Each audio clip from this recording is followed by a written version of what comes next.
जय हिंद दोस्तों। स्वागत है आपका एक और न्यू वीडियो में। तो आज की वीडियो में हम बात करने वाले हैं भारत के दिल यानी दिल्ली पर हुए आतंकवादी हमले की। तो कौन थे वो लोग जिन्होंने ये हमला किया और क्या था इनका असली प्लान, जो पूरा तो ना हो सका लेकिन फिर भी काफी सारी जिंदगियां छीन ले गया। और उसके अलावा ऐसी काफी सारी शॉकिंग चीजें पता चलेगी जिसको सुन के आप शॉक हो जाओगे।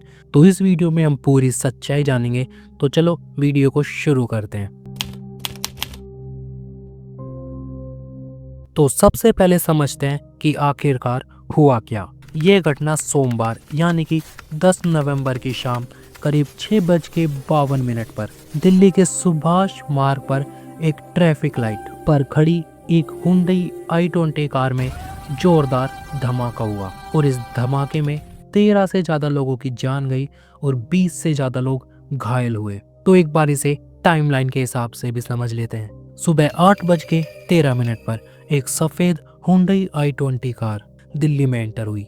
फिर शाम को 3:19 पर लाल किले के पास पार्किंग एरिया में एंटर हुई। और अगर इस कार की बात करें तो किसी सलमान नाम के बंदे ने इसे 2013 में खरीदा था। उसके बाद ये 2 से 4 बार बिकी है।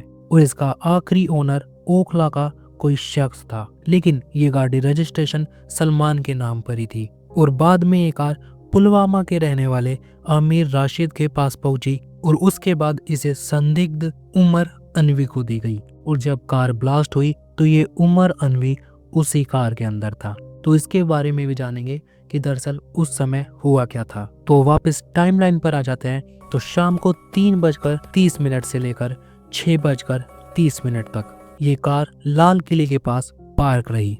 ड्राइवर अंदर ही बैठा था। फिर उसके बाद 6:48 पर ये कार पार्किंग से निकली। 6:52 पर ये कार रेड लाइट पर रुकी और फिर अचानक जोरदार धमाका हुआ। कार में पहले से आईईडी जैसा खतरनाक विस्फोटक रखा हुआ था। कार में हुआ ब्लास्ट इतना पावरफुल था कि आसपास की 6 कारें, 3 ऑटो रिक्शा और एक मारुति इको वैन और उसके अलावा 37 वाहन जलकर खाक हो गए। जो गाड़ियां काफी दूर थी उनके शीशे टूट गए।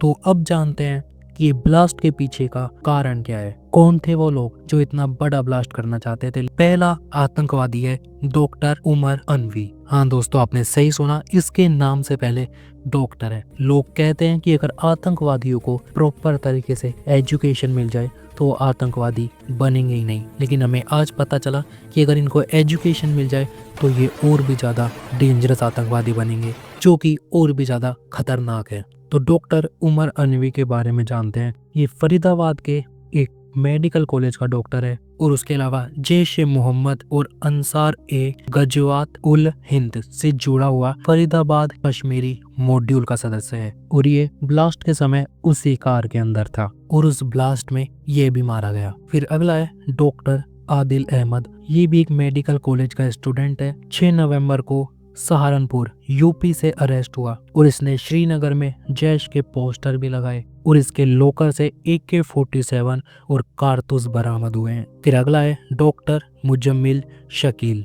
यह 10 तारीख को ही फरीदाबाद से अरेस्ट हुआ। जहां से अरेस्ट हुआ वहां पर 2900 किलो अमोनियम नाइट्रेट बरामद हुआ और ये वो आइटम है जो बम बनाने में यूज होता है और इससे पूरा 1600 किलो आईईडी बनाया जा सकता था। पर अब आपको एक शॉकिंग चीज बताता हूँ। जो पुलवामा हमला हुआ था उसके अंदर सिर्फ 80 किलो आईईडी यूज हुआ था। अब आपने नोटिस किया होगा 10 नवंबर को फरीदाबाद में अरेस्ट हुआ और जो कार फटी थी वो भी 10 नवंबर को ही फटी थी। तो इनके बीच में एक लिंक माना जा रहा है। अब वो कैसे, वो जानते हैं। तो डॉक्टर उमर अनवी है, वो उस समय जिस कार के अंदर बैठा हुआ था उस समय इसको पता चलता है कि इसका साथी पकड़ा जा चुका है और डर के मारे ये वहीं पर फट जाता है। और कुछ रिपोर्ट्स का ये बोलना है कि सामने पुलिस की चेकिंग चल रही थी तो उससे डरकर ये पैनिक हो गया और इसने वहीं पर बम फोड़ दिया। लेकिन मुझे लगता है कि इसका कारण है मुजम्मिल शकील का पकड़ा जाना। वो पकड़ा गया तब जाके आई थिंक पैनिक हुआ और उसके बाद कार को ब्लास्ट कर लिया।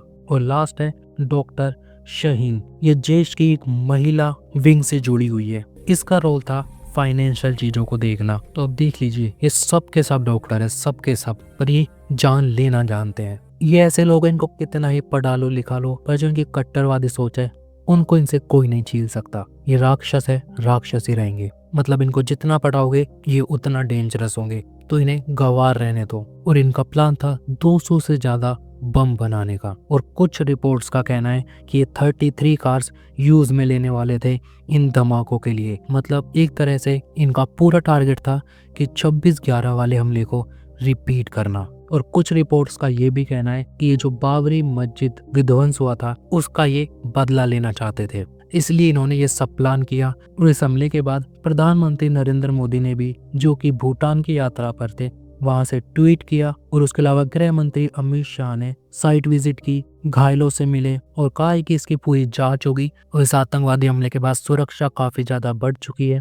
दिल्ली में ही नहीं, उसके अलावा भी काफी सारी जगहों पर सुरक्षा बढ़ा दी गई है। जैसे कि मैं जहाँ पे रहता हूँ तो वहाँ पे जो सिटी एरिया है वहाँ पे हर 500-600 मीटर पर पुलिस खड़ी हुई है। मतलब देखा जाए तो ये इंडिया के अंदर ही अब एक मिनी पाकिस्तान बना रहे हैं।